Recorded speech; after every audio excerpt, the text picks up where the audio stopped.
I don't think we're feeling festive enough here. Let's give this a shot. Yeah, I think it's a little bit better. Festive today, boys. I'm festive. I got my Walking Dead shirt. I got this Walking Dead shirt that I've never worn before, that I've had in my drawer for like 4 or 5 years. It's that classic, like, whoa, look at all these things type of shirt. It's like the creeper. So we back in the mind. Is that what it says? No, the camper. The jailer. The brewler. The drooler. I have brain damage. We out here, bro. We got the fucking Walking Dead drip. The walking threads in this bitch. Okay, stop me if you've heard this one before. Yeah, The Walking Dead used to be really good, but I stopped watching around season whatever. That show is still on? You still watch The Walking Dead? Or just like this horse meme. Just literally this whole meme. Perish. Well, it's been a long 12 years, but the day has finally come. The Walking Dead TV show has ended. Last year. And it ended in 2022. I'm slow and dated. This is the video. This is just life now. Most people who were fans back in the early days have since dropped off of the show, but I am not one of those people. I haven't really talked about it much on the channel, but I've actually been keeping up with The Walking Dead ever since season 5. While many people might be celebrating right now, like, oh yes, the repetitive zombie show that I don't watch is now over, people like me and other fans of the show are rightfully saddened by the conclusion, as you would expect by the conclusion of any popular show. While The Walking Dead was never perfect, and had its fair share of dips and lulls, at the end of the day, I think it's a pretty great show, and even if you hate it, you can't really deny the impact that it's had on zombie media and the television industry as a whole. As you may have been able to guess by the length of this video, I personally have a lot of nostalgia around this show. I was definitely too young to be watching it when it first came out in 2010, but after a few years of hearing about the cultural phenomena that it had become during its first few seasons, and my fascination with zombie-related games and movies when I was a kid, I gave it a shot during a random marathon on TV around 2014-ish. The rest is basically history. Luckily, my mom and I were able to catch the show from its very first episode during this marathon, and we eventually got my dad and brother into it as well, buying the first 4 seasons on DVD just to show them all the stuff that they'd missed. For a few years, this was kind of like the big family show in our household, right? Where every Sunday night from then on, we would gather around the TV to watch the new episode, and though my family eventually fell off of the show and stopped caring, I was still there every week to see how things would unfold, even if I didn't always like where the story was going. It was the first real TV drama that I had ever seen. You know, it was the show that took me out of the world of just watching kids shows, and it showed me that just because a show was live action, that it doesn't need to be completely realistic. Today, I wanted to take a look back at The Walking Dead, you know, looking at its production history, its writing, AMC's attempts to turn it into a cinematic universe with all of these spin-offs, and everything in between. Beware that this video will contain major spoilers for the show and minor spoilers for the comics. I would say that I would try to avoid them, but that's literally not going to be able to fucking happen. Like, there's no way I'm not going to spoil the show in this video, so if you somehow give a shit about spoilers, I would recommend watching this video till after you've seen the show. Or if you don't give a fuck, that is also fine. You're insane, but like, also, sure. But without further ado, I am your host, MattCMG. Smash that motherfucking like button, and let's get right into the most hated show that everybody watches, The Walking Dead. Coral, I'm gay, Coral. Shouts out Ricky Dicky Doodah Grimes.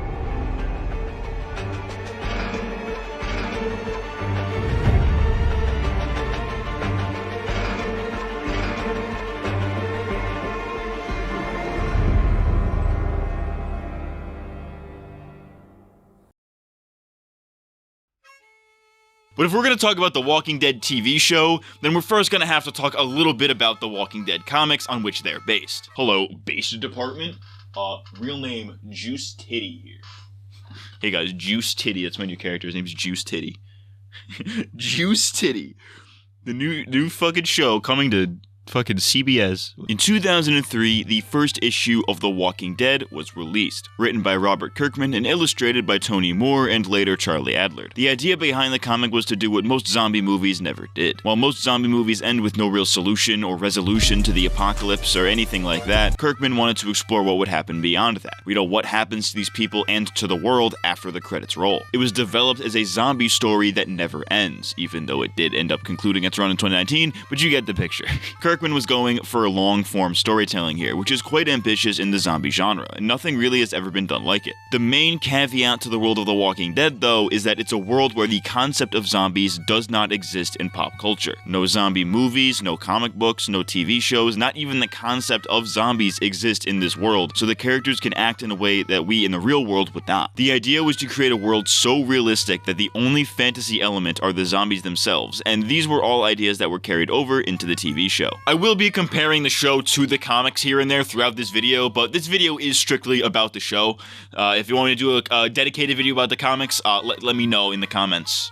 I do not want to do that video though, because I have no fucking clue how I will visualize it, but sure, yeah, we'll do that. In January of 2010, it was announced by AMC that they would be producing a pilot for a potential live-action adaptation of The Walking Dead. The pilot was said to be written and executive produced by Frank Darabont, known for The Shawshank Redemption, as well as Gail Ann Hurd, known for the first 2 Terminator movies. The concept and talent alone prompted AMC to straight up just order the series on the spot without any need for a pilot, and not long after, the first episode aired on October 31st, 2010. The Walking Dead's first episode aired on Halloween of 2010, and even though the first season was only 6 episodes, the show managed to make its impact known very early on. You know, from Frank Darabont's tight writing to the insanely good performances from the cast, the talent of the special effects department, and the general strength of the universe and the source material, the show had the talent to back up the hype, for sure. Season 1, Sexual Cock.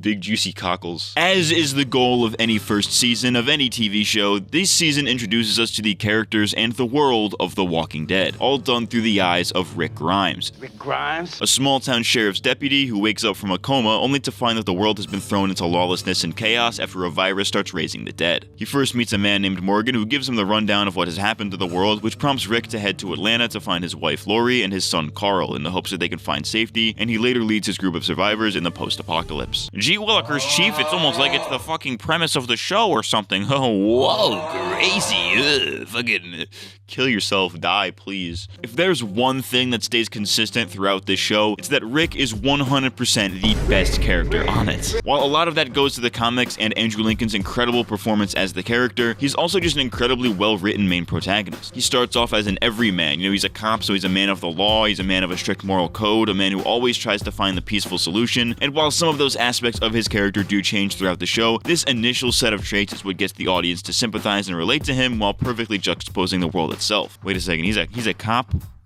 Fuck that, bro. A-cab. A-cab, baby. Fuck the police. Suck my dick and choke on it. You know, you take a man with righteous morals and who abides by the law and put him into a world that does not care about morals or any rule of law anymore, and you've got yourself a great concept. Now throw in some walking corpses and other characters with potentially devious intentions, and now you've got yourself a show. Rick Grimes? More like Dick Slimes, because this man comes. Rick Grimes? As for the supporting cast, season 1, of course, obviously, as you all know, I'm a fucking infant. As you're all hopefully probably aware, Rick is not the only character on the show, because as for the supporting cast, we've also got some great characters here. First is Glenn Reed, a former pizza delivery guy who we first meet as snarky and a bit unconfident, but over the course of the series grows to become more serious and hopeful. I think hopeful is probably the best word to describe Glenn, since much of his character revolves around finding hope in the darkest of times. Here in season 1 though, he's definitely a comic relief type of character. The first 2 seasons have a lot more comedy in them than the later ones, and much of that comes from Glenn's awkwardness and his college-age antics. He often takes things really lightly, thinking that everybody else will be on his side and laugh with him, but then quickly realizes that nobody is laughing and is like, bro, what the fuck are you doing? And it's kind of a vibe, honestly. That's not to say being the comic relief is his only character trait though, because Glenn still gives us a lot of serious character moments throughout the season that shows that he's a lot deeper than he's portrayed as. He truly values human life, which can be seen when he yells at Daryl for burning the bodies of their dead comrades instead of giving them a proper burial. One of my favorite Glenn moments is in a short yet I think really impactful scene in the second episode, when the group is trying to find a way out of the department store. When brainstorming ideas to escape, Glenn comes up with the idea to go underground through the sewers, and he expresses that he has this idea, but he quickly pulls back, to which Rick reassures him, "Speak your mind. This exchange, I think, does a really good job at setting up Glenn's entire character arc for his time on the series, where Rick unknowingly teaches him to be more confident with his decisions, even if they end up not really working out. Though a lot of his best moments are definitely saved for later in the series, Glenn is absolutely goated in season 1 and he's the absolute fucking homie. Glenn later becomes Rick's right-hand man, but before that, that title would go to Shane Walsh, Rick's best friend from before the apocalypse who was trusted with taking care of his wife and son, a sentiment that he took just a little bit too far. Shane's character doesn't really start to take form until season 2, but season 1 has a lot of setup for it. At first, Rick and Shane seem to really get along, but upon reuniting, you immediately get the impression that Shane is extremely conflicted about it. He should be thrilled that his best friend turned out to be alive, but he's gotten so attached to Rick's family, and by that I mean he's fucking Rick's wife, that he comes across as frustrated and a little bit disappointed that he's still alive. You can't tell exactly what he's feeling in that moment, and I think that's the beauty of it. One of the most underrated scenes in the show, in my opinion though, is the second scene in the entire series. There's no zombies, no apocalypse, just Shane and Rick chatting in a car. They're talking about women, with Shane ranting about how annoying his hookups can be, while Rick discusses his marital troubles. The conversation they have tells us a lot about them as people and sets up the future conflict between them. By expressing their views on women and relationships, it shows us that Rick is a good-hearted man and that Shane can be a bit cruel and harsh. It not only sets up the entire Rick and Shane dynamic, but it also gives us backstory on characters like Lori before we even meet them, so that when we do meet them, we feel like we already know them. Shane, when Rick comes back, wait. Next up, we gotta talk about Daryl motherfucking Dixon, a character created specifically for the TV show. He starts off as this arrogant redneck who fends for himself and doesn't really seem to care about the rest of the group, but as the show goes on, he becomes a team player with a heart of gold and later becomes the new main character of the show. And I would even argue that he's the face of The Walking Dead. He's just that iconic of a character. As somebody who's seen the entire series, I kinda low-key miss angsty redneck Daryl. He's way more vocal and was not afraid to talk shit. It was fucking hilarious. I love this guy. I don't dislike what his character became, but I would definitely prefer early flagrant Daryl over edgy, emo, quiet Daryl any day. You can tell in season 1 that they only ever intended for him to be a background character. Like, he doesn't really get a whole lot character-wise aside from the whole Merle thing, and the writers didn't seem to know what they wanted to do with him, so it's kind of like a Jesse Pinkman situation, where they made this character expecting him to do one thing, but ended up keeping him around due to his popularity. But thankfully, due to that popularity, the writers kept him around, and he became one of the most iconic characters in all of The Walking Dead, and I would even argue all of fiction. Daryl canonically has fucked, but like, do you think he fucks? You know what I'm saying? Booyah! Speaking of side characters that end up becoming main characters, because God forbid this show keeps any fucking consistency, Carol is also introduced this season as an abused housewife. I actually have kind of a hard time pinning down what the writers wanted Carol to be here. In the comics, she is a somewhat important character, but she doesn't really last that long, and it seemed like the characters wanted to follow suit. They rip a lot of her stuff straight from the comics, but it's unclear as to if they wanted her to follow her comic book path or to become her own thing like she eventually does. Literally the only reason I am mentioning Carol here is that this is where she's introduced, and she does eventually become a pretty important character, but in season 1, she isn't really much of a character. She has like, maybe 3 scenes here that are even worth talking about, while everybody else has like full episodes worth of material. I was originally going to go on a tirade about how much of a background character Carol is treated as here, and she kind of is a little bit, but then I thought about it a little bit more and I realized that she's kind of low-key one of the most important characters in the season. I know this directly contradicts the exact thing I was saying like 30 seconds ago, but you guys can suck my fucking wet ass. I really don't give a shit. Much like in the comics, the purpose of Carol, at least in season 1, is to give the audience insight into how the average person deals with the apocalypse, while also showing us that many of the problems of the old world, like abuse and sexism, still apply to this new world. Before she becomes a badass, she's just a regular woman who is rightfully concerned about her daughter's safety, so there's something really human about how she reacts to these tragic situations. Like, she physically cannot take it a lot of the time. She collapses to the ground and cowers in fear whenever shit goes down, so it's especially rewarding to see her act upon things later in the series. After her abusive husband is killed, Carol starts to live for herself a little bit, and it's interesting to see her come out of her shell throughout the first few seasons. I miss my vibrator. Oh, me too. Hey, yo! The other major purpose of Carol's character is to serve as a confidant for Lori, who, as we established, is Rick's wife. For whatever reason, fans seem to absolutely hate Lori when I think she's incredibly underrated. She and Carl are the people who ground Rick, so their sheer existence just drives him and by default make them incredibly important. But beyond that, Lori emotionally grounds the rest of the group. She often takes the middle ground in debates, but it's never really from a place of malice or indecision. She genuinely seems to try and care about what the other person is feeling when she expresses her own opinion. She's an emotionally family-driven character, woman moment, but there's a lot of nuance that comes with that. She takes the time to try and understand other people's feelings, but at the same time can also be quite selfish when it comes to her own feelings. When she finds out that Rick is still alive, she immediately feels guilty about her relationship with Shane, so she tries to completely cut Shane out of her life, even though she and Carl have become kind of dependent on him in many ways. Her emotions are the thing at stake here, so she doesn't really care about Shane's emotions, even though she reasonably should. The thing about Lori, and this kind of goes for her appearances in future seasons as well, is that she may make really bad, dumb decisions, but you can understand why she makes them. And I think this is indicative of her main character flaw, which is that she tries to be logical when she is emotional by nature. She can think logically, but will often act emotionally, and those two things often clash in interesting ways. That bitch needs to learn to keep a kid in the fucking house. Keep my wife's name out your fucking mouth! I'm Daryl. Oh, my name's Daryl. I fucking got a dog and shit. My name's Daryl. Oh, I'm Merle. I say the N-word. What up? I'm T-Dog. This is racist. While I am getting a bit ahead of myself in describing some of these arcs, it's season 1 that introduces these characters and sets the groundwork for what's to come later, right? It's actually kind of hard to talk about these characters in just season 1 while also knowing the context of the rest of the show, because a lot of their characters do boil down to really drawn out introductions, or they have just the barest bones of their character explored with the intention of doing more with them later. Lightning round for the cast members that I'll have to talk about later but didn't feel like talking about in season 1 because they're fucking boring. Andrea is kind of annoying and a complete departure from her comic book counterpart. Dale was extremely based. T-Dog is a fucking legend. Carl is literally just a plot device, and the rest of these fuckers stop mattering after this season, so that's about it. Mr. Yo. Season 1 has a very goal-oriented method of storytelling, though in an overarching sense there isn't really an arc of this season, but rather there's a bunch of smaller stories that overlap each other. Everything that each character does is done with a specific goal in mind, making their actions make sense and providing the story with some very high stakes, something that the series would struggle with in later seasons.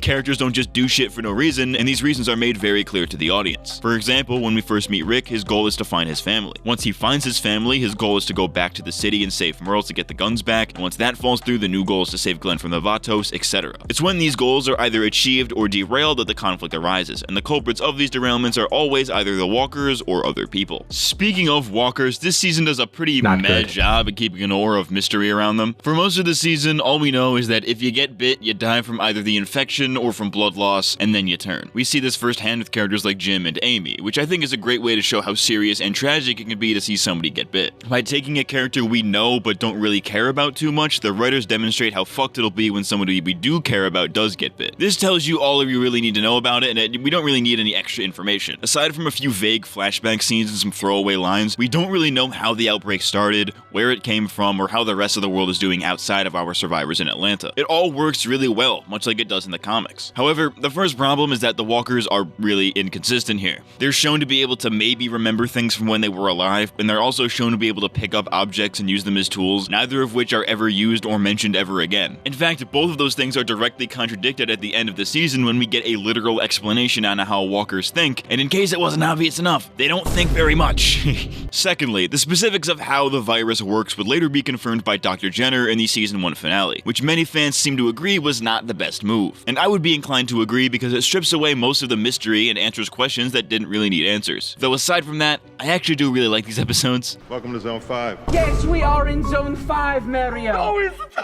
There's a lot of great character moments in these episodes, and the scene where everybody is simply amazed at the idea of showering shows how much they all miss the old world in a very underrated scene. However, the CDC plotline is Robert Kirkman's biggest regret for the show, and if the creator himself doesn't like it, you know that it's probably a bad move. The whole CDC storyline is completely original to the show and was never in the comics at all, which proved that the show was not afraid to deviate from the source material, but that could unfortunately backfire on them at any moment. And believe me, it fucking does. The CDC storyline is really weird because it's one that the show sometimes wants the audience to forget due to some of the lore stuff, but other times it's extremely meaningful and the show wouldn't work without the things that happen in the arc. And it's like, make up your fucking mind. Like I mentioned earlier, a lot of the character-related stuff in these episodes are really great, and they kind of shape these characters' interactions going forward. Shane tries to force himself onto Lori, which becomes pivotal in all of their interactions in the next season. Dr. Jenner tells Rick about everybody being infected, and that comes back as a really cool reveal in season 2. Rick expressing his gratitude to Dr. Jenner in their final exchange becomes thematically relevant like 6 seasons later. And I know I'm getting ahead of myself, but Jenner's video logs make a return in one of the Walking Dead spin-offs. It can oftentimes be a really important storyline, but the show show seems like it wants you to forget it most of the time. For example, later in season 4, when Eugene comes into the mix and claims to be a scientist, why don't any of the characters who were at the CDC mention this to him at all? Now, I'm not saying they need to go around mentioning the CDC every 5 fucking seconds, but an acknowledgement every now and again when the context calls for it wouldn't really kill him. My point here is that the walkers were really cool before they were scientifically explained, and they didn't really need to be explained, so the CDC storyline comes off as kind of pointless, and even though it is kind of pointless, it's still kind of important because the show doesn't really work without it, so it's kind of a double-edged sword there. As for some of the other downsides of the season, despite only being 6 episodes, it is incredibly slow. The first episode is an hour long, and at least half of that has to be scenes with no dialogue that simply just establish a location or has a character doing something pretty mundane. While at first this is a pretty good thing, because, you know, scenes like this just ooze atmosphere, they get pretty fucking boring after a while. For example, there's a scene where Rick comes across a house to get some gas but ends up finding a horse, a task that should be relatively straightforward, but the scene lasts like 5 fucking minutes when you could have gotten it across in a fraction of that time. Fortunately, these aren't much of a problem past the first episode, and season 1 is pretty good about keeping the pacing pretty tight. But this would later be a problem that would fucking haunt the rest of the series, so, you know, some unintentional foreshadowing going on here. Bro, I'm not even gonna say the N-word, you fucking black guy! This next point goes for the show as a whole, but visually speaking, the show is never boring. The cinematography is never really anything to write home about. It's pretty basic, all things considered, and the film grain gets a little bit noticeable at times, but when I say visuals, I'm referring to the walkers themselves. Greg Nicotero is a notorious special effects makeup artist and has been working in the film industry for decades, and he makes every walker feel real and fun to look at. No 2 walkers look the same in the show, and that's fucking wild to me because there's a million of these fuckers. The walkers look absolutely insane, and the practical effects outside of that also look pretty decent most of the time, but the CG is always hit or miss. When you can't tell, you can't tell, but when you can tell, it's really fucking obvious. The infamous deer from season 7 first comes to mind, though again, I'm getting ahead of myself. If I have to see that fucking blood splatter one more time, I'm gonna make my own blood splatter, if you know what I'm saying. I'm going to shoot myself. I am a firm believer that the budget should not matter when making a good story, and for The Walking Dead, this is mostly the case, but when it comes to shitty looking effects that take you out of it, they take you out of it, you know what I'm saying? So the budget seemed to be the show's worst enemy at times. As we would later see in season 2, whoa, crazy. Thematically, morality is a really big thing for the series as a whole, but in season 1 alone, this is a pretty major focus. Right off the bat, there are a ton of characters who exist in this kind of moral gray area, and I guarantee you that if you hate a character, they'll probably do something you like, and if you like a character, they'll probably do something you hate. For example, Shane's kind of a dick, right? You know, he's sleeping with his best friend's wife, Lori villainizes him after Rick's return, and although he's well-meaning, he disagrees with pretty much every decision Rick makes. He's made out to be slightly antagonistic, and you kind of hate him a little bit, but then he comes to Carol's aid when her husband starts beating her, and you start thinking, damn, this motherfucker's spitting. The same thing is done a bit retroactively with the Vatos, where at first you think they're just these savage gangbangers, but they end up being these genuinely cool and wholesome guys. The line between good and bad is blurred pretty early on in the series, and it remains a thematic element throughout the entire thing. So to conclude this section, the first season of The Walking Dead did a great job at introducing viewers to the world and its rules, and was able to get the audience emotionally invested in its characters in all just 6 episodes. Most fans tend to agree that this is one of the best seasons, and maybe that's just nostalgia or this weird like Gen 1er syndrome that people have, but regardless of why people like it, I'd be inclined to agree. The atmosphere of the post-apocalyptic world is perfect for Halloween, and for me personally, it's something that I always associate with autumn. The characters all have depth and complexity, the story and much of the internal drama is pretty engaging, and there are plenty of short but impactful character moments, and because it's only 6 episodes, it is super rewatchable. Like, dude, I legitimately put this on in the background all the fucking time. Shouts out Pluto TV. Mad underrated. Also, I'm gay. The first season did pretty well with fans and critics, and it made AMC a lot of fucking money, prompting them to renew the show for more seasons. However, there were some caveats to this that suggested that things wouldn't always go so smoothly for The Walking Dead. I woke up today in the hospital. Did you get bit? Bit?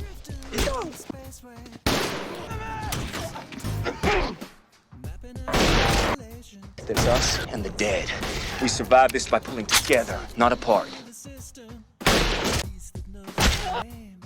We don't kill the living.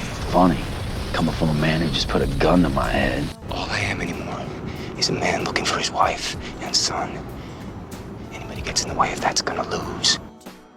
Felt like I've been ripped out of my life and put somewhere else. I'm sorry this happened to you. Welcome to the big city. There's your chance. Take it. I'm grateful. The day will come when you won't be.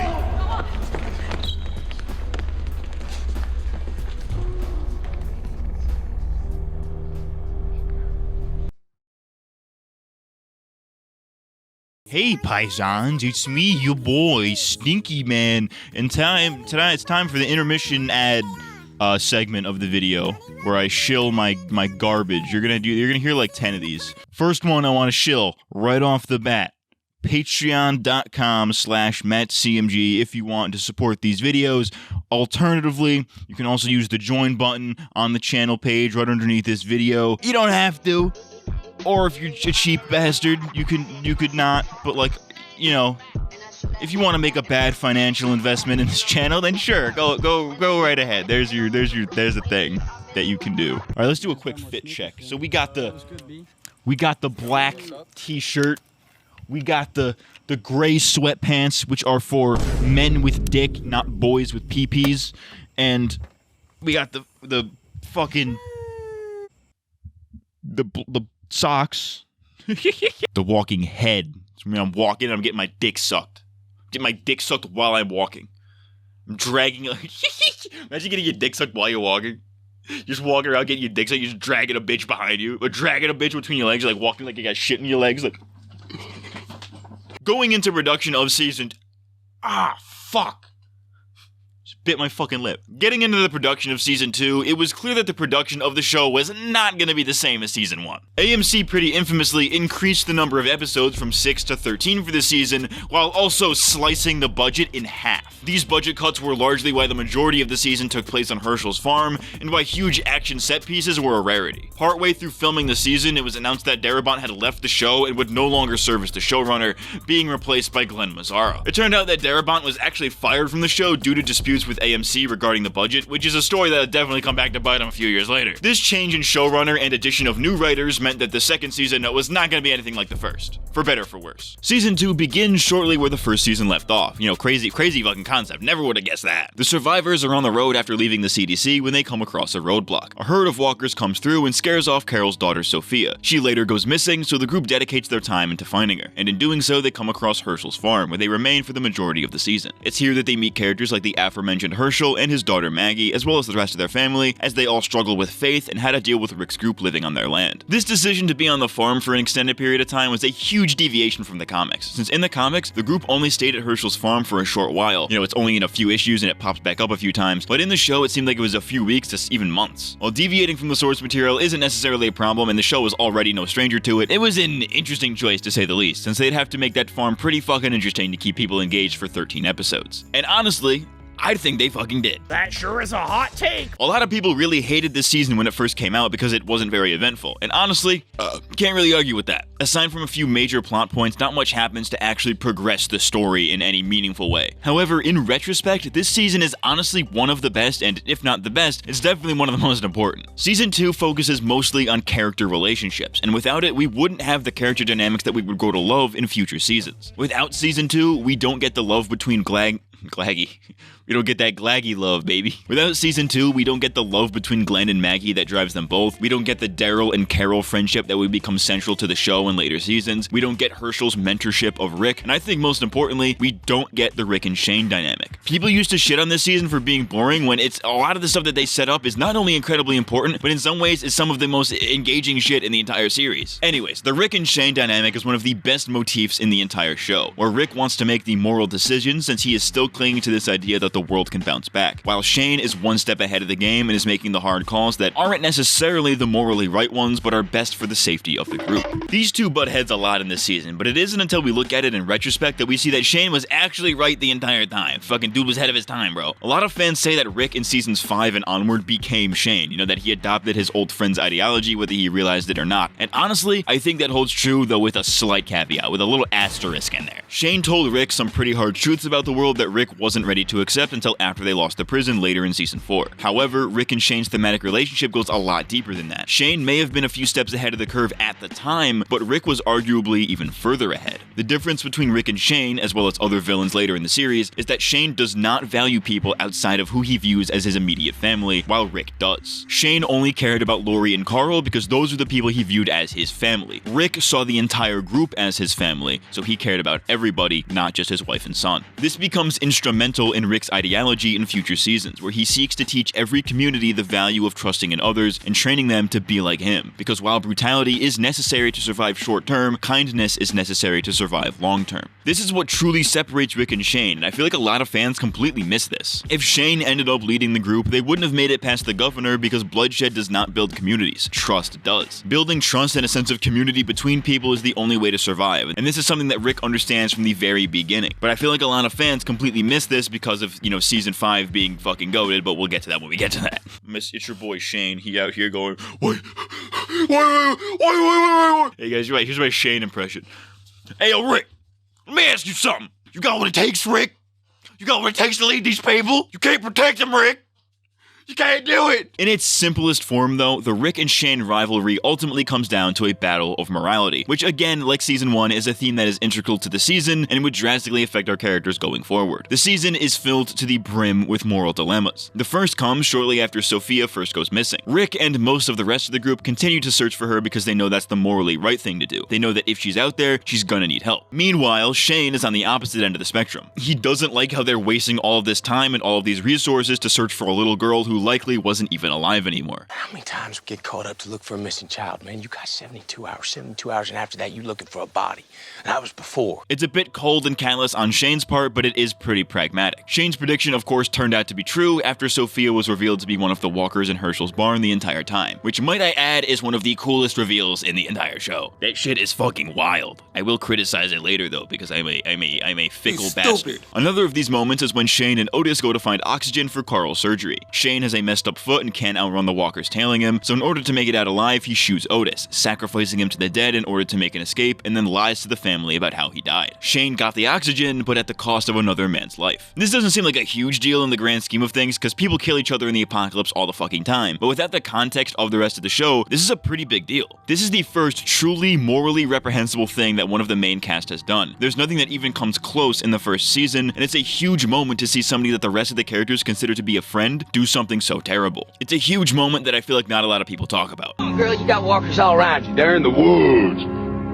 Partway through the season, we find out that Lori is pregnant, but it's unclear to the characters who the father is, even though to the viewer, it's pretty fucking obvious. There's debate as to whether or not she should even have the baby, as it would be a liability to the group, and honestly, who would really want to bring a child into a world as fucked up as The Walking Dead's? It's an interesting debacle, but I kinda wish they focused on it a bit more. Lori tries to abort the baby, but then she decides not to at the last minute, then she has one conversation with Rick, and then boom, it's settled, we're keeping him. It's a bit of an overplayed thing in a zombie apocalypse fucking media, but I think it would have been more interesting to explore the idea a bit more. Sexual, like that's intercourse. Getting back to Rick, he has a moral dilemma when the two dudes from Nebraska show up to the bar. Rick once said in season 1 that We don't kill the living. But after perceiving these two men as threats, he kills them both, marking the first time that Rick has killed a living person in the series. Do we count the fucking criminals he shoots in the first episode? Do we count them? Whatever, let's ignore that part. This is one of the fundamental moments that would shape Rick going forward, because now we know that he is not above killing people in order to protect himself and his group. This was a line that he told himself he wouldn't cross, but the state of the world forced his hand, and I think this is the moment where he truly realizes that the world is kind of fucked. I also find it incredibly interesting how this directly parallels Shane killing Otis earlier in the season. These two both kill people for the betterment of the group, but Rick does so out of necessity, Shane does so out of selfishness. Again, this adds to their dichotomy of the season. But perhaps the best example of a moral dilemma in season 2 is the decision on whether or not they should kill Randall. After Rick kills the two dudes in the bar, the dude's friends come looking for them and end up getting into a shootout with Rick, Glenn, and Herschel. In the process, one of the attackers gets his leg impaled on a fence and the group leaves him to die. So Rick takes it upon himself to save the kid's life and bring him back to the farm for questioning. This becomes a moral issue when they don't know what to do with him afterwards. They could let him walk free, but who's to say that he won't come back with his friends and take over the farm? They could let him stay with them, but nobody would be comfortable living with a guy who was associated with a group who tried to kill them. And then there's the most effective solution. They could just kill him, and this whole problem goes away. Because we're just gonna kill him.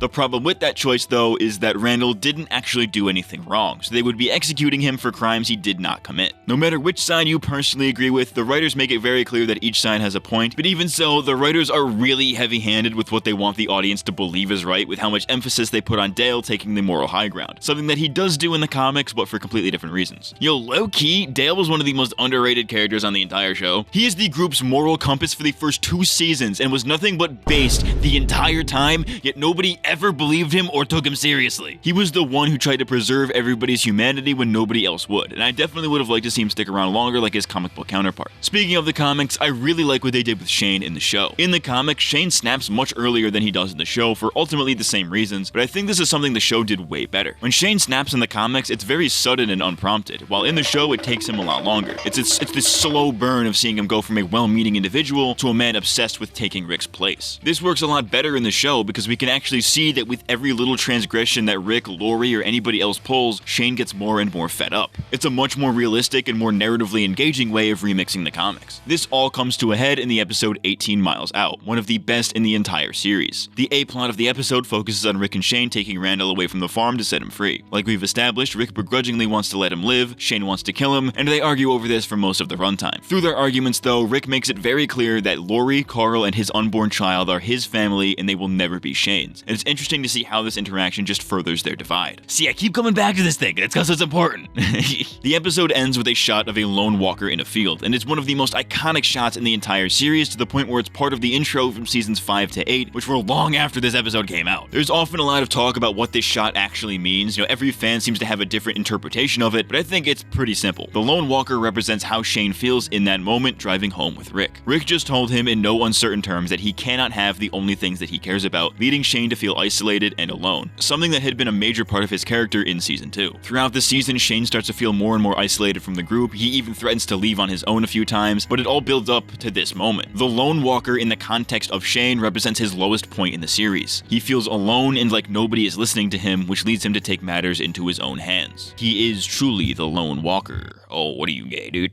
What are you, fucking gay, dude? No shit anymore. You can do it. It's my call, man. Think you can keep them safe. This analysis got a little bit deep, and I kind of went on a whole tangent about morality, and as important as that is, I think we should take a step back and talk about some of the other things that Season 2 does well. The relationship between Rick and Carl is explored for really the first time here. I can't think of a single moment where they had a real heart-to-heart in Season 1, so it's nice to see them explore this in Season 2. When Carl gets shot, Rick loses his cool for the first time in the series, and it especially hits on a first viewing because it was so unexpected. There's an iconic scene in the back half of the season where Rick and Carl have a conversation about growing up, and that in this world, people are gonna die and there's nothing you can do to prepare for it. It's such a heartfelt scene, and I love how it mirrors their much harsher interaction in the episode prior. In Judge, Jury, and Executioner, Carl tells Carol that she is an idiot for mourning Sophia's death, which is kind of out of left field considering Sophia was Carl's friend. Dude's a little fucker in this scene, man. He's a piece of shit in this scene. I see why people hated him. Rick talks to Carl after this exchange and basically tells him, dude, what the fuck is wrong with you? It says something really profound. Don't talk. Think. Not only does this line embody Rick's personality pre-apocalypse, but you can tell that it had an impact on Carl. Carl, you gay, Carl. After his actions indirectly lead to Dale's death, Carl starts to think about his actions a lot more, which then prompts the barn conversation. Thinking too much about what could happen is going to cause you to hesitate, which will only lead to more bad shit happening. There are two contradictory messages in these two conversations, but that's the nuance of it. You have to think about your actions while also not concerning yourself with hypotheticals that you can't mentally prepare for. This is a defining scene for Carl's character, and I would say is one of the best scenes in the season, maybe even the whole series, until they fucking ruin it in season 8, but that's a bridge we'll get to later. I mentioned earlier that Dale, in his infinite basedness, serves as the survival's moral compass, but after his death, he is more or less replaced by Herschel. Let me tell you, Herschel is one of my favorite Walking Dead characters, and I'll get to him later, but for now, Herschel serves more of an antagonistic role. He helps the group out in their time of need, but wants them gone as soon as they're able to. As a result, he stops Rick and the gang from doing a lot of things, and it's his insistence on it that makes him seem like kind of a dick at first. He's an incredibly complex character though, with his main arc for the season being about faith. As a devout Christian, he begins the season with a blind faith to God, but when that faith is tested, he has to learn to place his faith elsewhere, namely in his family and the people around him. By the end of the season, he warms up to the group and takes a liking to Rick, who he would mentor in future seasons. He becomes the new voice of reason, which is a character role that's always needed in a show like this. The show's version of Herschel is way more likable than the comic version though. In the comics, he's well-meaning, but he's kind of a dick. Like, he beats his kids and shit, but he just comes across as just trying to get by with the group. He's more of a background character. The show makes him like the group's grandpa or something. He's like this wise old man type beat, which I much preferred over the Bible beater that he is in the comics. Bible beaters can only go so far because he beats off to the Herschel beats off. He's a Bible beater because he beats off to the Bible. The Bible. This is the Bible. You question the words of the mighty Jimmy? This season also introduces us to Herschel's daughter, Maggie, an incredibly important character for the series. I would argue that her character doesn't truly start to take form until around season 5, but they still do some pretty interesting things with her here. Her relationship with Glenn is a pretty big part of her character, and dude, I fucking love it. It's so wholesome. Glenn's all awkward and clueless about how to go about pursuing her, while Maggie is very playful with him. You know, she teases him, kind of like a tomboy farmer's daughter type beat. Bro, I'd let her bully me any day, that's all I'm saying, dude. It's cute to see their relationship develop into something much deeper as the series progresses, and it all kind of starts to take root here. The way this ties into Maggie's character, though, is that her growing love for Glenn threatens to start problems between her and her father. Herschel wants Rick's group gone, which would also obviously include Glenn, and obviously neither he nor Maggie really wants that. In the comics, they just write Glenn out for a little while and have him stay at the farm while the others go off to the prison, but I like what the show did a lot better. It now becomes a decision for Maggie to make. Does she let her father kick the survivors out and lose somebody she loves? Does she leave her family to go with Glenn and the others, just leaving her family without a capable set of hands? How far does her love for Glenn go, and how much is she willing to alienate Herschel to do so? It's really interesting to see her kind of play both sides of the situation, because she clearly wants the best for both of them, and I think if not for her, the survivors would have probably been back on the road much sooner. Glenn had absolute accidental riz, dude. Accidental riz, dude. What a fucking Sigma. What a legend. That's why he's the GOAT! The GOAT! Maggie's half-sister, Beth, is also introduced here, and though she's a much bigger character in seasons 4 and 5 than she is here, there's an interesting plotline that they give her here, which is kind of a remix of two separate comic storylines. After seeing her biological mother's walker die during the barn incident, Beth becomes depressed and enters a catatonic state. After awakening from this state, she becomes incredibly suicidal, believing that nothing matters and that there's no hope for this whole zombie apocalypse thing to blow over. After a few conversations with the ladies of the group, Beth eventually does attempt suicide by trying to slit her wrists, but she ends up living. This is a really weird storyline, and I only say weird because I don't know how else to describe it, because I see what they were trying to do with it, but they do it in a really weird way, and it kind of just never comes up ever again. What I mean by this is that Beth only attempts to kill herself with this weird encouragement from Andrea, who is actually the perfect person to help her with this problem since she really wanted to die last season. Honestly, same though, like, she encourages her to kill herself to see how far she'll actually take it, with the mindset of, if she wants to die that badly, that's her decision and we shouldn't try to stop her, which mirrors how Dale talked her out of her own decision to die last season. The reason this is weird, again, lack of a better term, is because while I see what the writers were going for with this, it's kind of counterproductive to the message, because Andrea is made out to be in the right here when she's very clearly in the wrong. You know, you can't just pull in Epstein's guards and avoid suicide watch to let somebody kill themselves to prove a point, especially if there's somebody you don't know that well. Epstein didn't kill himself, by the way. This is made even worse by the resolution to this whole thing. Beth's suicide attempt fails because she didn't cut deep enough, which Andrea believes is a sign that she subconsciously wants to live. It's portrayed as a good thing that she tried to kill herself because by trying and failing, she reveals her true intentions or something like that. Now, I'm no mental health professional. In fact, I think I take that shit a little bit less seriously than most people because I giggle at the idea of suicide. Suicide is badass! But this whole thing indicates to me that either A, Beth was too incompetent to actually kill herself, or B, that Andrea was just a fucking crazy person. They try to make her out like it's just like a tough love kind of thing by essentially telling her, do it, pussy, but I can't imagine this actually being effective. Maggie is rightfully angry with Andrea for allowing Beth to do this, but it's literally never brought up ever again from any of the characters involved. Daryl does bring it up later one time, but he has no stake in this, so it doesn't really pack any kind of punch. I haven't often seen this as a reason for why people hated Andrea, but it's definitely up there for me. Have you guys figured out that I don't like Andrea yet? The contradictory message of this B-plot is really the only bad thing about this episode. Like I said, 18 Miles Out is one of the best episodes in the entire series, but it's mostly because of the A-plot, not really because of this fucking weird B-plot. But I think this all leads pretty nicely into the negatives of the season, and believe me, there's a fair few of them. Firstly, the obvious thing that people have been saying for years: the season is kind of fucking boring. What I mean by this is that it's not very eventful. The story is incredibly slow until the barn scene, and after that, the only big set pieces were the bar shootout and the walkers invading the farm. Obviously, I've been praising this season for the way it handles its characters, but I won't lie and say that it's fun to see people kill zombies, and this season doesn't have enough of that. It's definitely not turn your brain off type of TV this season. You kind of need to pay attention. And honestly, if you're watching the show and you're not paying attention, I don't know what to fucking tell you. You're watching it wrong, but eat wet dick. Fuck you. Secondly, like I've been alluding to, some of these characters are super fucking unlikable. I've already talked about Andrea a bit, but the suicide thing isn't even the half of it.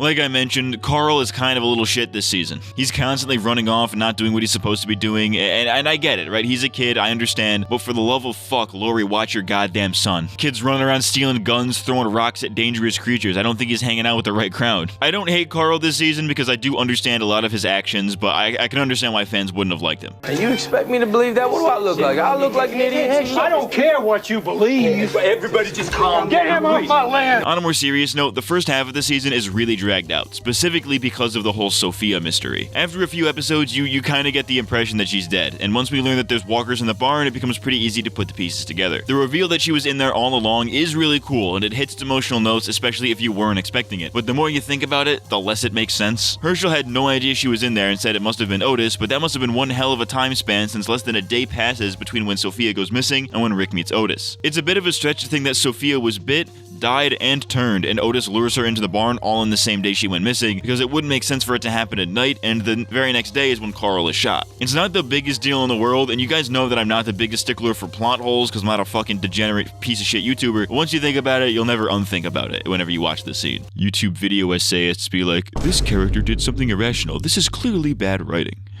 Getting back into the positives though, at the end of the season it's revealed that Rick was withholding some information from the group. It turns out that getting bit isn't the only way to turn into a walker. If you die and don't suffer any kind of brain injury, you will turn. Walkers are literally just corpses that move. The Walking Dead, if you will. What's cool about this concept though is that they don't just drop this on you randomly, they actually build up to it throughout the season. The group keeps finding walkers that don't have any bites, which they don't really think much of at first, and the audience doesn't really think much of it first either, but you actually start to pick up on it on a second viewing. When Rick kills the two douchebags at the bar, he takes the time to shoot one of them in the head after he's already been killed. On a first viewing, this doesn't seem like a big deal, or maybe he's just putting them out of their misery, but after you know the reveal, it makes way more sense. Daryl finds a walker hanging from a noose who he thinks was just bit because they had bite marks on his legs, but it turns out this guy just hung himself and died and then turned, and before he turned, they ate his legs.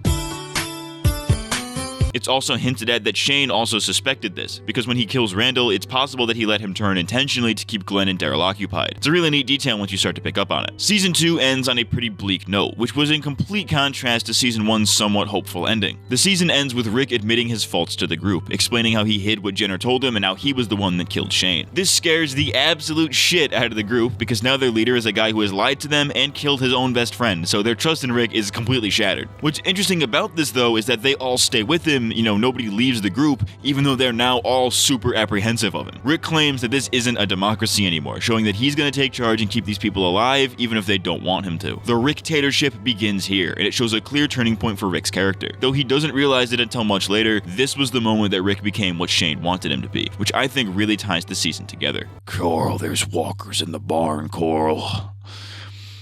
Coral, I'm gonna go fuck your mother now, Coral. Ultimately, while this season wasn't the most eventful in terms of big battles, it truly shines when you look at it thematically and how it sets up future character dynamics. This season cemented something about the show that wasn't always obvious in the first season.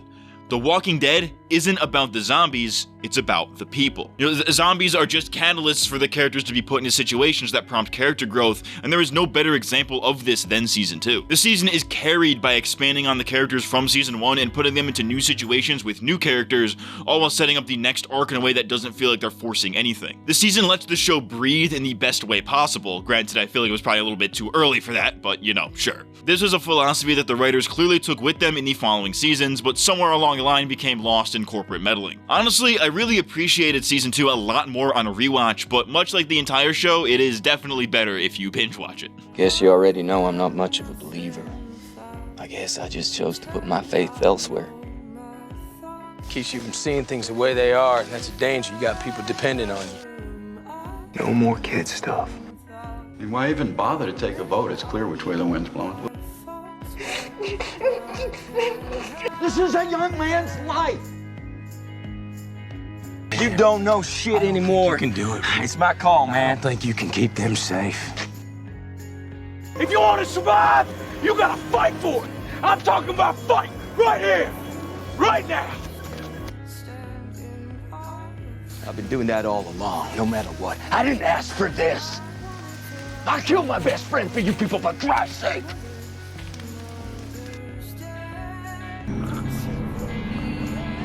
Sorry, brother.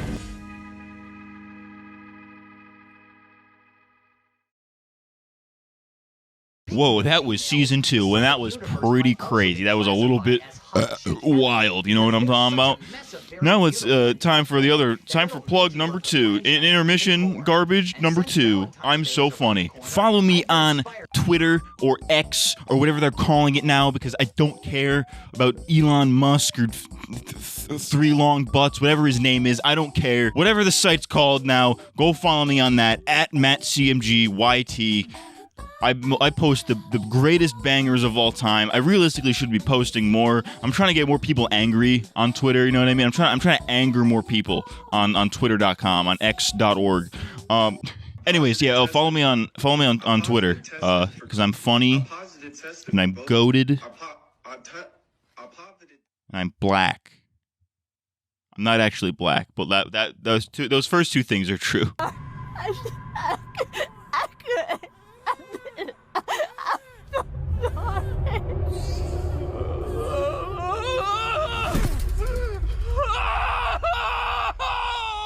Production-wise, not a whole lot changed about the show going into Season 3. Glenn Mazzara still served as the showrunner, and the writing staff didn't really change at all. However, it's this season that started the Walking Dead formula, as it is now known. This isn't what you're probably thinking of, right? With, find shelter, fight the enemy, lose the shelter, rinse and repeat. Not that kind of shit. I'm talking more so how about the seasons themselves are formatted. The number of episodes was increased again from 13 to 16 per season, and a heavy emphasis was put on the show having these big mid-season finales and mid-season premieres. As a result, the show got a lot more formulaic on a macro scale. The first, last, and middle 2 episodes of each season from here on out would be the most important. They would be hyped up like fucking crazy by AMC, and even if those episodes weren't the best or most impactful episodes, they would still be hyped to high hell. Having 2 big cliffhangers per season proved to be much more effective than having just one, since if you look at the viewership numbers of when these episodes first premiered, you'll see that the 9th episode of the season, the mid-season premiere, would usually be the 2nd or 3rd highest viewed episode alongside either the season premiere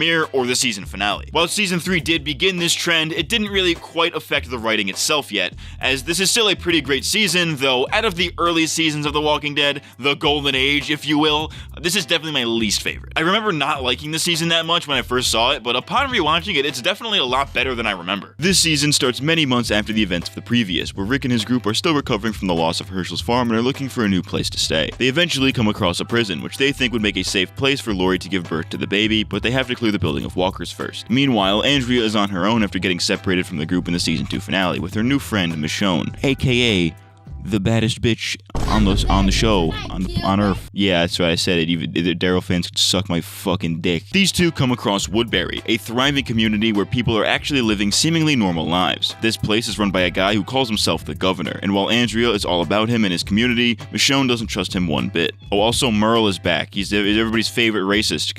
Actually, did I mention him in Season 1?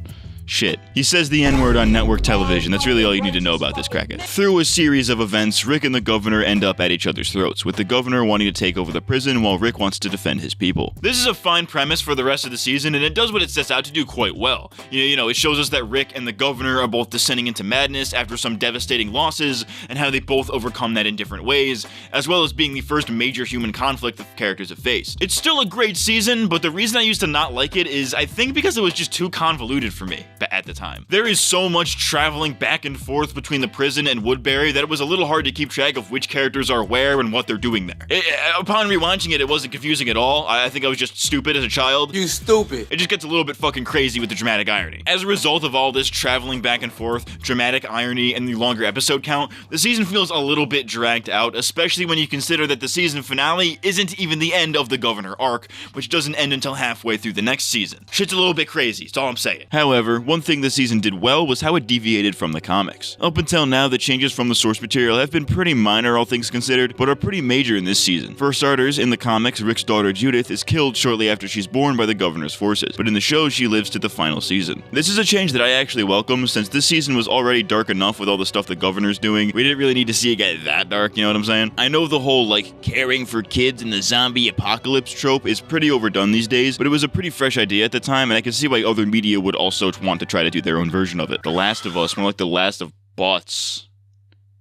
I didn't play the game, I don't know what I'm talking about. You know, it makes sense, right? People tend to have the most sympathy for babies and children, so if you add a baby into a scene where somebody's fighting a zombie, it adds tension to that scene where there otherwise wouldn't be much, since you don't want to see the baby die. But on the other hand, it's usually pretty easy to tell that the baby isn't gonna die. In fact, Season 3 is the start of the fake-out death, something that The Walking Dead would be infamous for in the future. For example, Carol is presumed dead for several episodes before being found again by Daryl, with the only reason seemingly being that they wanted to remix the comics by giving her a Tyrese scene, even though it was mostly unnecessary to begin with. Fake-out deaths like this became more and more frequent as the show went on, and it's kind of a mystery why they kept doing them, since almost nobody likes them, and they are extremely predictable most of the time, and cliche to anybody who knows even the slightest bit about writing. Some dumb bullshit, don't do this. The comics very rarely had fake-out deaths like this, and they are much better off for it. Of course, you can't talk about Season 3 without talking about the Governor, and he's actually pretty interesting here because he's a lot different from his comic counterpart. The Governor's introduction is around the same time that the comics get really dark, you know, like really fucked up, and it's because the Governor in the comics has already lost his mind. In the show, we actually see him lose it. You almost start to like him at first in the show, while in the comics you are almost immediately made to hate him. He's a lot more human in the show, and as a result it's a lot easier to empathize with, even if he does end up doing some fucked up shit. Like, you know, he's still a murderer, liar, rapist, and sociopath, and there's no excusing any of that stuff, but you can visualize a time when he wasn't those things, which you don't really get in the comics. The show remixes the Governor's storyline to make him feel like a real person, as opposed to just some crazy guy. You know, he's a good man turned evil by the world, and who let his pride and lust for revenge get in the way of what was actually important. I see why a lot of fans think he's one of the best villains, because honestly, he's one of the more nuanced in the show's history. I'm the Governor. Now let me see a little bit of that pussy. I teased this a little bit earlier, but something that I really appreciated about this season was the dynamic between Rick and the Governor and how they mirror each other in a way. They are both the leaders of their respective groups and both want to take the other one out for what they did to their people, but the difference between them is that the Governor is willing to do things that Rick is not. For example, when given the ultimatum to give Michonne over to the Governor to end the conflict, Rick considers it at first, believing that it'll be saving more lives by sacrificing one. But once he realizes how valuable of a member of the group Michonne is and how untrustworthy the Governor is, he decides not to. Rick puts his moral integrity over the safety of the group, something that Shane taught him wasn't a good idea, but he sticks to his guns, believing that he can face the dangerous consequences, which is why he is fucking based. He said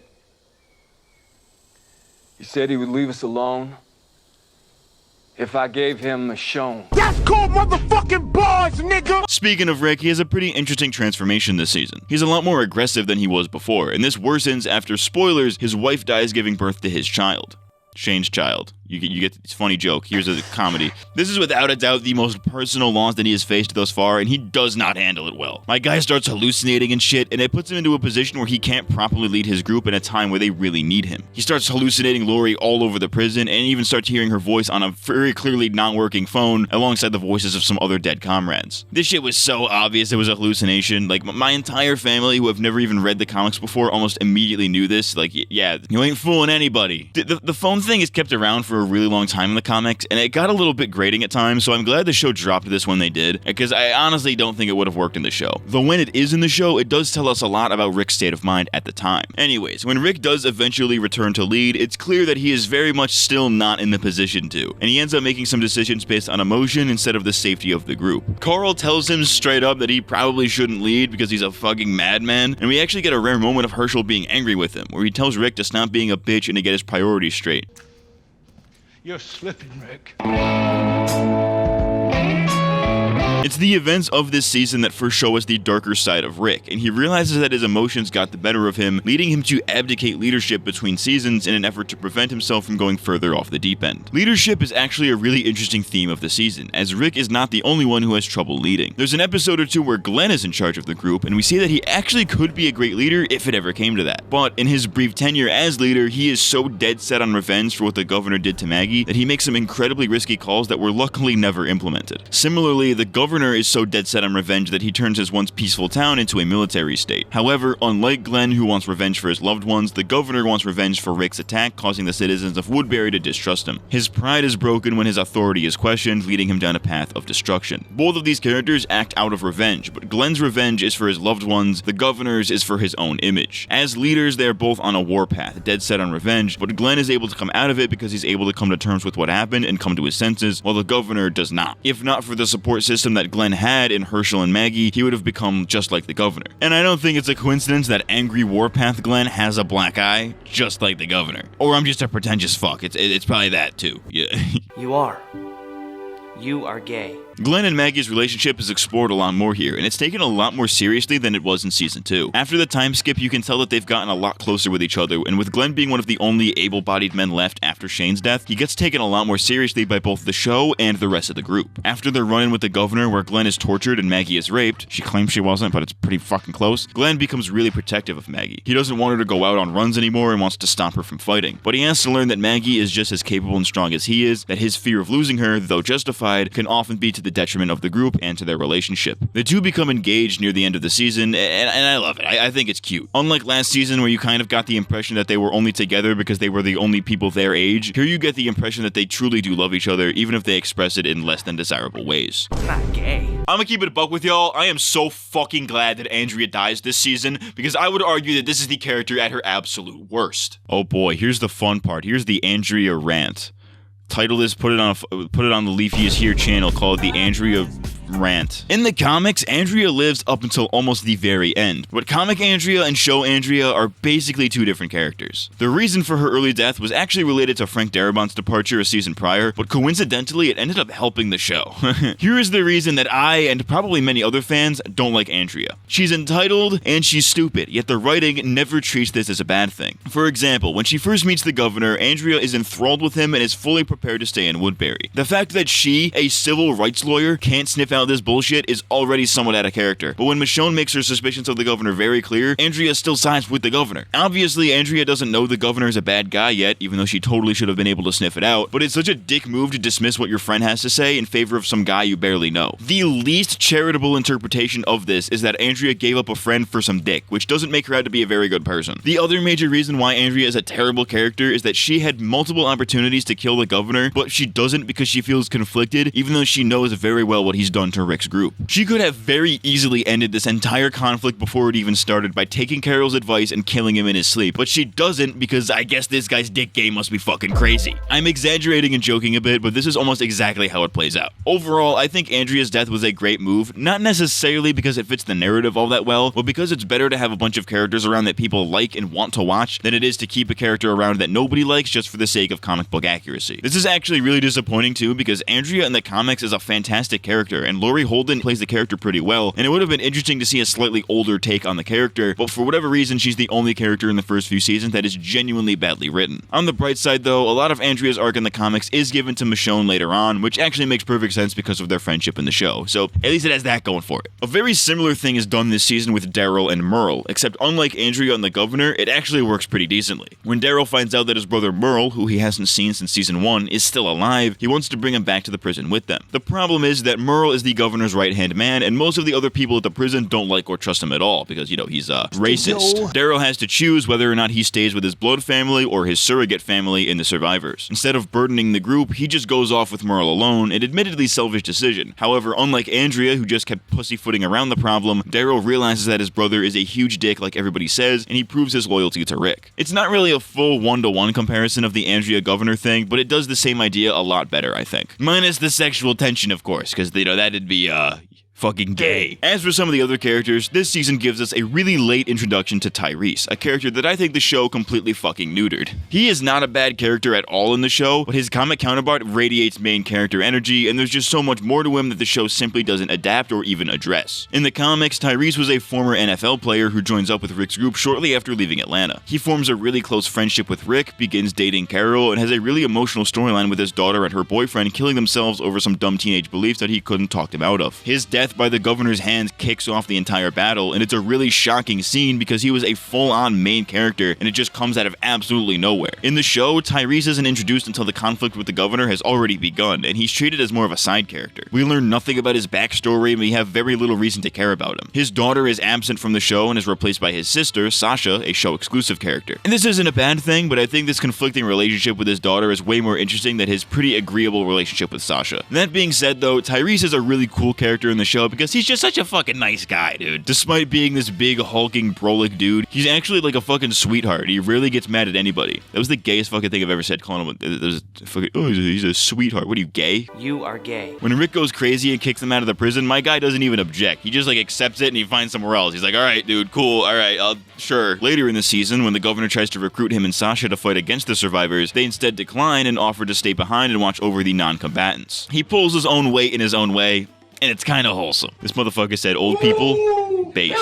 But how could we forget the iconic katana queen, Michonne? While first revealed at the end of Season 2, this sword-swinging badass isn't properly introduced until Season 3, where she has been surviving with Andrea all winter. It's clear from just her introductory episode that she is smart and resourceful, but cautious to a fault, indicating that she has some inner demons she has yet to properly tackle. She is very distrusting of people, and though this is proven to be the right course of action with her suspicions of the governor, she ends up on the receiving end of this upon meeting Rick's group. Her decision to help the survivors in the first place by bringing them the baby formula is indicative of one of her best character traits. She's great at reading people. She could immediately tell that the governor was bad news and could tell that Rick and the survivors were good people after only meeting them once. I think Judith was a pretty major factor in this, since seeing that the survivors had a baby with them probably made them seem like much better people, especially to somebody who was a mother. The relationship between Michonne and Judith that's pretty prevalent in later seasons is unintentionally formed in this single moment. It's kind of wild. They play it pretty loose with how they adapt Michonne's comic material in the show, since some things will be exactly the same, other times they just ignore pivotal things about the character from the comics. She is a much more tortured person in the comics who copes by fucking the first dude she can get her hands on, and being raped by the governor is something that changes her for the rest of the series. The show doesn't have any of that, so she comes across as really watered down, even though she's still a really great character. They watered down the rape. It was a wet rape. Is that a thing? That's not a thing. I don't even want to look that up. I don't want to be put on that FBI watch list. As far as storytelling goes, the first half of the season is really tightly written, while the back half is a little bit more messy. The first half has a lot of build-up, showing us the lengths to which Rick and the gang went to secure the prison, the type of person the governor is, and setting up the eventual reveal that Andrea was with Rick's group the whole time before Woodbury, and it all builds up to the middle 2 episodes of the season with the attack on Woodbury. However, it's after this that things get a little bit more messy, with a lot of self-contained episodes that, while still advancing the plot in meaningful ways, you can definitely tell that they're just there for padding. 3 episodes come to mind here, and the first is the 11th episode of the season, I Ain't a Judas. Judith!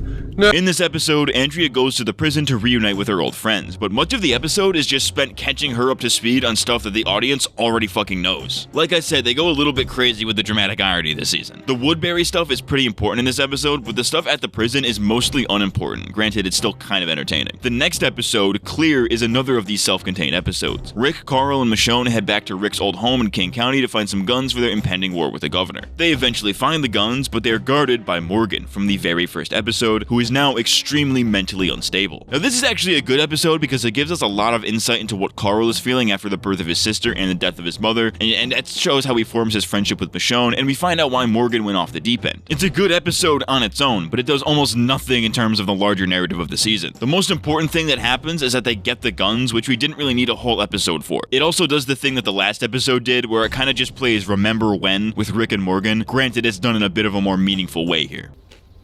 We're eating this food now? Matt said welcome.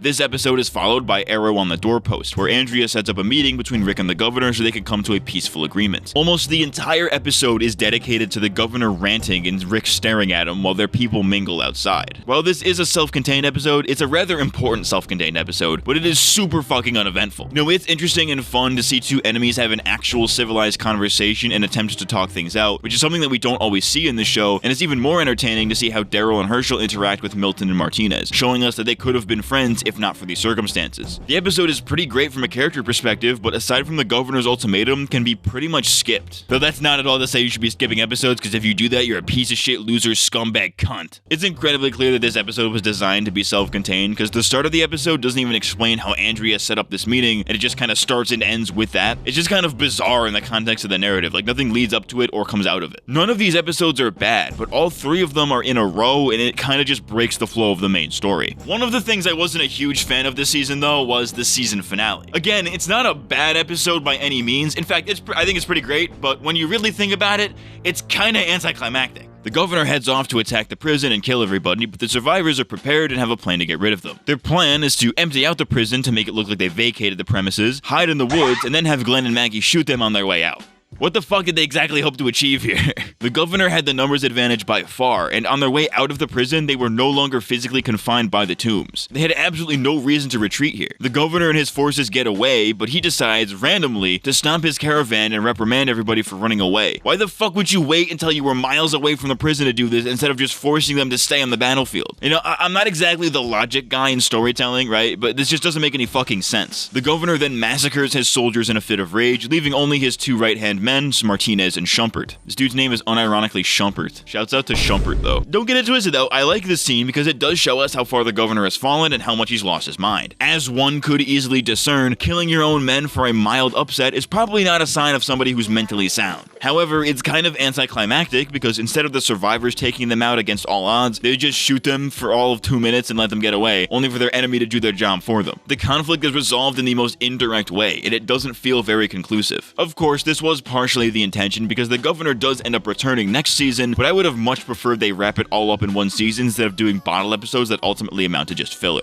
At the end of the day, The Walking Dead Season 3 is a lot better than I remember it being, with a really strong start and a lot of character moments that I completely forgot about, but with a pretty messy and unsatisfying end. It's a pretty good season, all things considered, but this was absolutely the season where the show got significantly more corporate. The production staff and AMC had to come to a lot of creative compromises to make this a show that people would want to watch and that would make money, hence the borderline filler that we just discussed. They also had to make it a show that the people involved actually wanted to make, you know what I mean? I'd say that they definitely struck a balance here, but that wouldn't always be the case. As the show got more and more popular, the odds would eventually begin to tip in AMC's favor. Transition. Did you give this season a listen? Did you love it? Did you hate it? What would you rate it? I'm doing stuff, Lori. Thanks. You once said this isn't a democracy. Now you have to own up to that. I put my family's life in your hands. So get your head clear.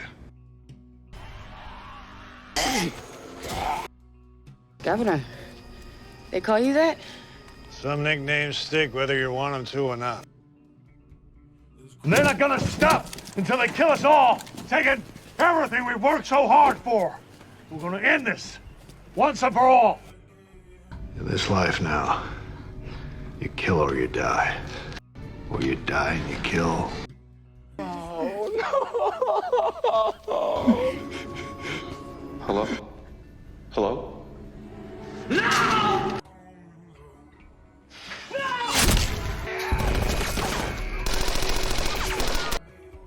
We can settle this.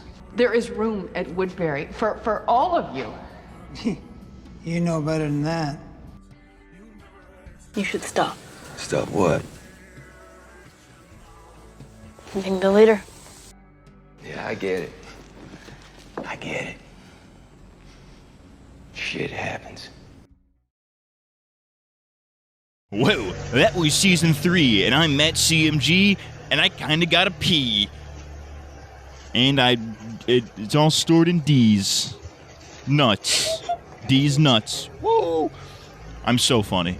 Next intermission plug thing, meme, you guys know how this works by now. Go follow my second channel, Matt's Meme Hole, or alternatively my Twitch, twitch.tv/MattCMGYT. And I believe I am also on Kick, MattCMG. I don't really use Kick, but I might start streaming on there. Multi-streaming is now allowed on Twitch, so I might just start streaming to all three of those at the same time.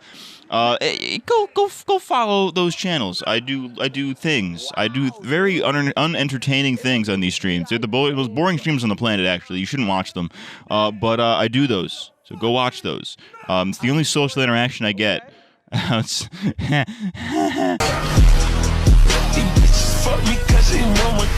After the conclusion of Season 3, then showrunner Glenn Mazzara stepped down from his position, and succeeding him would be a name that today haunts many Walking Dead fans, Scott M. Gimple. While Gimple had been running on the show since Season 2, his promotion to showrunner would begin what many fans would call the Gimple era. We'll talk about that a little bit more in depth a couple of seasons down the road when it's most relevant, because at first, this change in showrunner didn't really mean a whole lot. Gimple had written some pretty good episodes in the early seasons, like Season 2's 18 Miles Out and Season 3's Hounded, and would later write some absolute bangers like the premieres for Seasons 5, 6, and 7. So at the time, Gimple seemed like the right pick for the job. Additionally, last season was where the seeds were planted to give The Walking Dead a clear format, and this season was where those seeds began to sprout a little bit, as the first and second halves of the season were completely different and felt like separate seasons, and this trend continued into the present day, more or less. At first, I thought none of these things would bother me, because this actually used to be my favorite season of The Walking Dead, but upon rewatching it, I noticed that my opinions on it have changed quite a lot. So, to kind of describe what I mean here, to talk about a little bit of the production of this video, the way I wrote this video was that I reviewed each season based on my memory of it, and then I rewatched the show properly to fact check myself. And my memory of this season in particular was so disconnected from what it actually was that I had to basically rewrite this entire section. That doesn't mean the season's bad, it's just not what I remembered it being. Getting into the season itself though, I know that earlier I said from this point forward, each season is kind of split into two halves, but this one is more like 1/2 and 2/4, if that makes sense. The first half of the season is basically split into two arcs, if you will, with the illness at the prison followed by the governor's return, while the second half is all of the survivors trying to regroup, which we'll call the Terminus arc. Oh fuck. This is Season 4 of AMC's The Walking Dead. The Walking Come. The first 5 episodes, or the disease arc as I like to call it, are this really tense look at how hard it can be to keep the society afloat. The season opens with a quieter episode that shows us the daily lives of the people living at the prison, whose population has since increased because of the people they took in from Woodbury at the end of last season, and the new people they've been taking in as well. They've got crops, a stable food supply, running water, shelter, and even a rudimentary system of government. Things are going pretty well for the survivors at the prison. But as we all know, all good things must come to an end, as a deadly disease starts spreading among the cell blocks, forcing everybody in the infected blocks to quarantine. The disease itself isn't really the main issue, but rather the disease's lingering effects, which leads into many of the character arcs for the season. Firstly, Tyrese's girlfriend Karen is found dead shortly after the disease begins spreading. However, she wasn't killed by the disease, but rather was murdered, which sends him into a rage-fueled hunt for whodunit. This is especially interesting to see because it's established last season that Tyrese is a pretty chill guy. He avoids violence when he can, he tries to be reasonable, and is overall just a pretty nice guy. Upon finding out that his girlfriend is dead, a switch immediately flips in his head, and my guy goes full-on sicko mode. Like, this scene is crazy, right? Rick says he's gonna help him find out who did it. He's like, we're gonna help you find out who did it, dude. We're gonna find this fucking killer. To which Tyrese just responds with violence. Like, my dude, he is helping you. Calm down. Can you please calm down? Fuck. There's a scene in the 3rd episode where Tyrese jumps into a herd of walkers and just starts bashing their fucking heads in with a hammer, and he miraculously comes out of it alive in a clear adaptation of this scene from the comics, but it just goes to show the rage that he's feeling here. Even in his blind anger, Tyrese still fights for the sake of others, not for himself. He wants to find out who killed his girlfriend, but he has to put that on hold when his sister gets sick. Even when he's angry about everything, he still finds it in him to care, and he never loses who he truly is. This is why Tyrese was fucking goated, and I'm so mad that the show neutered his ass. They neutered his balls too. That's how neutering works. While more of an antagonist in Season 2 and a supporting character in Season 3, Herschel takes center stage in Season 4. His background as a veterinarian makes him the de facto doctor of the prison, so it falls on his shoulders to help all of the sick people affected by the disease. It's a burden that he doesn't really want to bear, but he bears it anyways because he believes in Rick and the people of the prison. There's a scene in the 3rd episode of the season titled Isolation where Herschel and Carl head into the woods to collect berries to help treat the sick. Herschel believes that it's safe enough for Carl to not be so defensive, and that it's probably better to be outside the prison than it is to be inside of it right now. He's the only person who is taking the infection seriously, so much so that he thinks the dangers of the outside world are preferable to getting sick. Carl basically tells him that he's fucking wrong and stupid, he crazy for this one, but it goes to show that Herschel genuinely believes that a better tomorrow is possible if people work together, a sentiment that he takes with him all the way up until his death. Everything in this world has the chance to kill you. The world is inherently dangerous, so Herschel believes that if you're going to risk your life, you might as well be doing it for the right reasons, and in his case, that's helping people. As for new characters introduced this season, we got Bob, the iconic Bob. Bob minions. I'm a real Bob head. Technically, Bob is from the comics because there is a Bob in the comics, but they're completely different characters, so it doesn't really fucking count.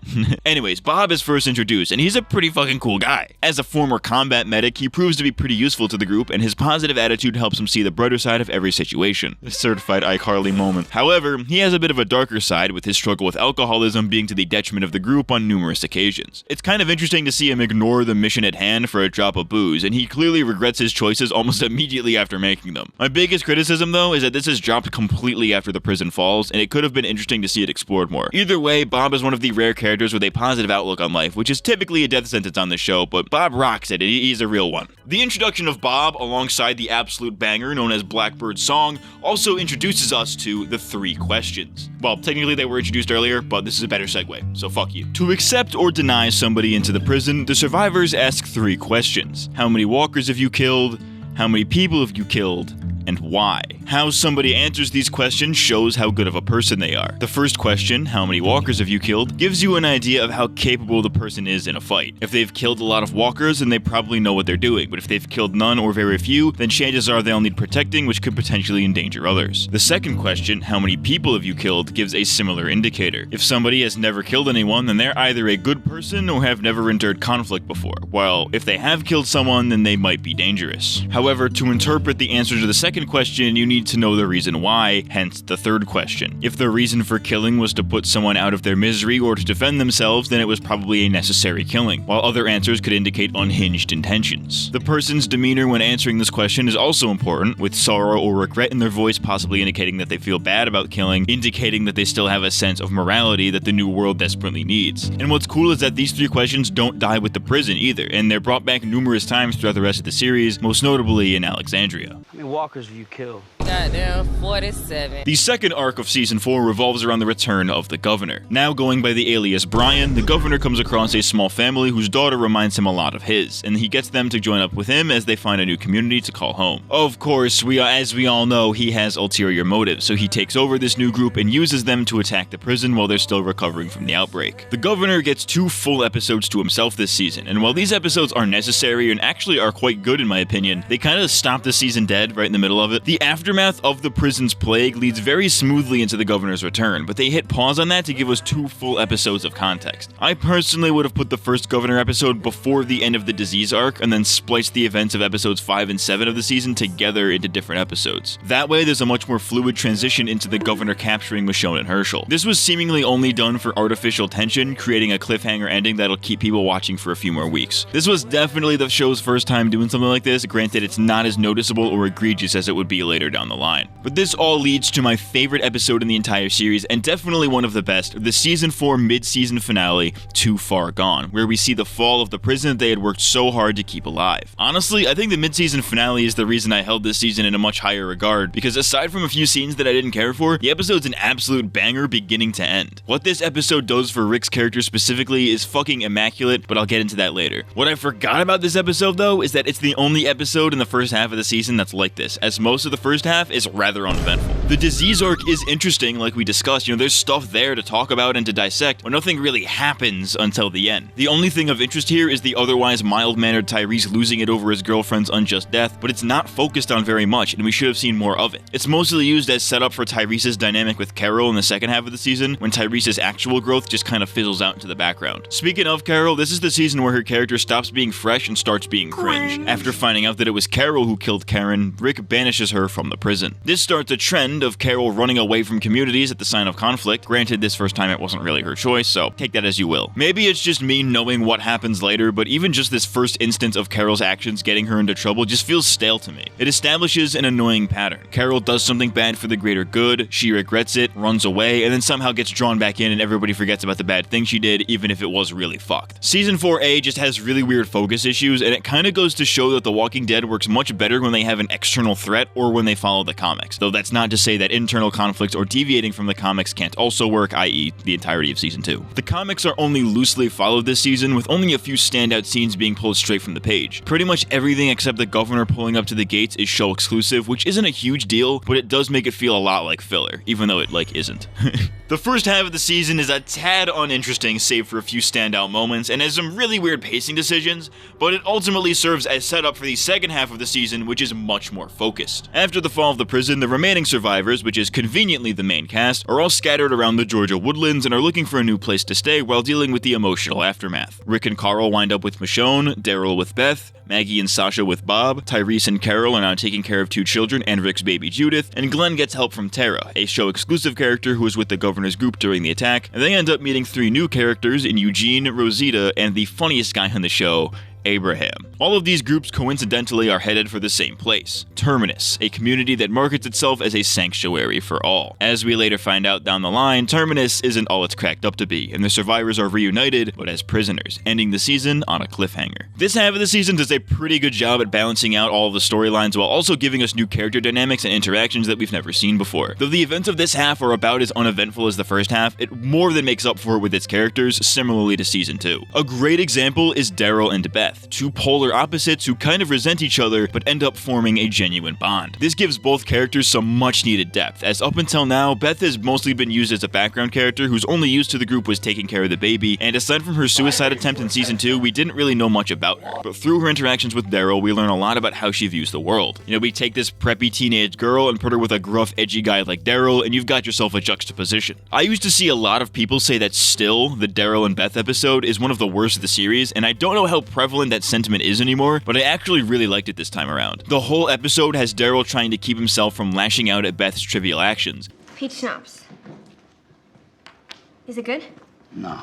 And once he eventually does, we see just how he really feels about everything. His anger with Beth was really anger with himself and his upbringing. He never had a normal childhood and was always the one to blame growing up, so when the prison fell, he blamed himself. He feels that he could have done something to stop the governor or to save Herschel, the latter of which is probably why he's so weird with Beth. He feels like he's wronged her by not saving Herschel, even though it wasn't his fault. The two burning the house down is the two of them leaving their baggage behind them and realizing that their pasts don't define them. A dumb, angry redneck or a preppy farm girl can both be survivors, whether it be because of their trauma or in spite of it. I also find it super ironic how Beth tells Daryl, "You're gonna be the last man standing." which they clearly never planned to be true, but oh, would you look at that. Carol and Tyrese also have an interesting dynamic and get their own dedicated episode as well. The audience knows very well that it was Carol who killed Tyrese's girlfriend because she didn't want the virus to keep spreading, so it's kind of awkward to see the two paired up after the prison falls. This is also their way of remixing the comics where Carol and Tyrese are in a relationship for a while. The show is obviously not going to go in that direction due to various factors, but it's cool to see a different take on these two. They start fucking, it was gross. The dramatic irony is a little bit in your face since the audience knows what Carol did and how Tyrese will probably react, but it hits all the same. Additionally, Carol is still haunted by the memories of her own daughter that makes it pretty hard for her to deal with these two new girls, Lizzie and Mika, the former of which is a complete sociopath who believes that walkers are still people and should be treated as such. This introduces yet another recurring motif with Carol's character, her failures as a parental figure. When given the responsibility of watching over Lizzie and Mika, it becomes her job to ensure that these kids are not only safe, but that they grow up to be well-rounded adults, which as you can guess is kind of hard to do in the fucking apocalypse. No matter how hard she tries, she can't get Lizzie to listen to her. She can't get her to grow out of this idea that walkers have memories or feelings. It raises the question of, is it really her fault, or was Lizzie just going to be like this regardless? Even after Lizzie kills her own sister and threatens to kill Judith, it's still left pretty unclear, but what is clear is that Carol has to do something about it. She does this by begrudgingly executing Lizzie, something she feels unequivocally bad about, which when combined with her confession to Tyrese about killing Karen, it's here that Carol realizes that she's kind of a bad person, and her character is never really the same after this. She doesn't feel that she's deserved anybody's forgiveness and doesn't strive to gain it again because no matter the reason, she's done wrong and the toll it takes on her begins to eat away. I killed somebody in the apocalypse, now I feel sad.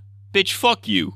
The other plot for the season has Maggie, Sasha, and Bob looking for Glenn, who, as we establish, is with Tara, Eugene, Rosita, and Abraham. This is a pretty generic side story, and I don't have much to say about it, but both sides add some really great humor to the show. This humor is, I think, very much needed because this half of the season is otherwise pretty dark and hopeless, which is why you really need characters like Glenn, who are always looking for a better tomorrow, or characters like Abraham, who can find the humor in the shittiest of situations. As characters, Abraham's group doesn't really have much going on. A lot of their depth is saved for later in the series when their personalities are more established, but their appearances here give you a good idea of what they're like. Rosita is this badass tomboy, and I ain't got nothing to complain about there. She isn't really characterized much in this season beyond that, but it's made clear that her devotion to the mission and to Abraham is her driving force. Eugene is also introduced here as a scientist who claims to have a cure to the Walker virus, which at first glance seems extremely overdone, but they play with the idea in a really interesting way later, so I can definitely look past that. For now though, the season gives us a pretty accurate depiction of Eugene's character. He's a cowardly but still very intelligent man who uses his smarts to his advantage, but also longs for any form of companionship. He hits it off pretty well with Tara and grows to really respect Glenn, so it makes sense that he would go out of his way to help them, much to the chagrin of Abraham. I have to say that you were seriously hot, Tara. Yeah, I like girls.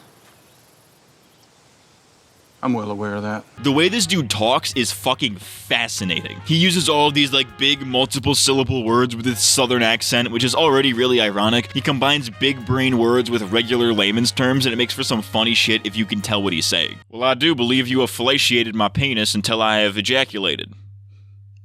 I came in your mouth. And speaking of funny motherfuckers, I've mentioned that Abraham is the funniest character on the show, and I will die on this hill, and I don't think many people would disagree with me. I have a really stupid, immature sense of humor, you know, I like the funny swear words, so hearing this dude say shit like, son of a dick, or what the bitch, is just hilarious to me. They should have let this guy say fuck like they let Negan, because I feel like there is no fucking place on this fucking earth that has not been fucked hard beyond all fucking recognition is way funnier than what the show did. Again, I'm getting ahead of myself here, but this motherfucker has some of my favorite quotes in the whole series that I quote all the time. There is a vast ocean of shit that you people don't know shit about. Why are dingleberries brown? Even if these lines are in serious context, they're still funny. Giving a character their own idiosyncrasies like this is a great way to make them feel like a real person. I think Eugene and Abraham and their Eugenisms and Abrahamisms give them so much more character. Moving on to the main plot of the season, Rick and Carl have the typical my son's growing up and kinda hates me thing going on, but in a way that really improves Carl's character. In the first 3 seasons, 99% of Carl's dialogue was something along the lines of, I can do this, I can help you, I have to do this. His character ultimately boiled down to kid who thinks he's an adult, along with some early indicators of sociopathy. This season shows us a deeper look at him, where after the prison, Carl kinda gets what he wants. He gets the opportunity to survive on his own and to be the one to take charge, but quickly learns that it's not as easy as the adults make it out to be. He's angry with his dad for what happened at the prison, but has to come to grips with the fact that Rick is flawed. In fact, Rick has a really interesting exchange with Michonne here. No, I can't be his father and his best friend.